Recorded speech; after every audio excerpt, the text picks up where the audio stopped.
കേരളത്തോടുള്ള അവഗണനയിൽ പ്രതിഷേധിച്ച് മുഖ്യമന്ത്രിയുടെ നേതൃത്വത്തിൽ മന്ത്രിമാരും എംഎൽഎമാരും എംപിമാരും ഡൽഹിയിൽ ജന്തർ മന്ദറിൽ നടത്തിയ പ്രതിഷേധ സമരത്തിന് ഐക്യദാർഢ്യം പ്രഖ്യാപിച്ചുകൊണ്ട് നീണ്ടൂരിൽ ബഹുജന സദസ്സ് നടന്നു. ജനതാദൾ ജില്ലാ സെക്രട്ടറി രാജു നെല്ലിക്കുന്നൽ ഉദ്ഘാടനം ചെയ്തു.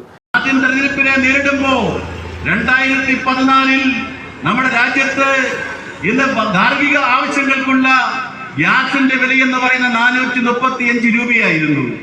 ഇന്നത് 1000-ന് മുകളിലെത്തി. കഴിഞ്ഞ ദിവസമാണ് വളരെ ഒരു 100 രൂപ കുറച്ചത്.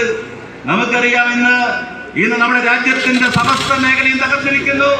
ഇന്ന് കാർഷിക മേഖലയിൽ കർഷകർ ഉൽപ്പാദിപ്പിക്കുന്ന ഉൽപ്പന്നങ്ങൾക്ക് വില ലഭിക്കാത്ത സാഹചര്യം.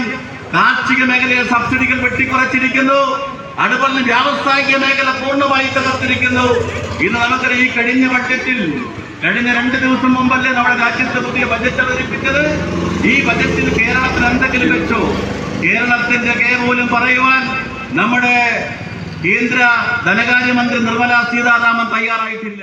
LDF നിയോജക മണ്ഡലം കൺവീനർ MS സാനു, CPM മണ്ഡലം സെക്രട്ടറി AY പ്രസാദ്, കേരള കോൺഗ്രസ് സംസ്ഥാന കമ്മിറ്റി മെമ്പർ തോമസ് കോട്ടൂർ, നീണ്ടൂർ ഗ്രാമപഞ്ചായത്ത് president Pradeep Kumar, CPM local secretary Shaji, CPI local secretary Robin George, Janata Dal മണ്ഡലം vice president Suresh Chettiveed, CPI നേതാവ് CA ഷാജി തുടങ്ങിയവർ പ്രസംഗിച്ചു.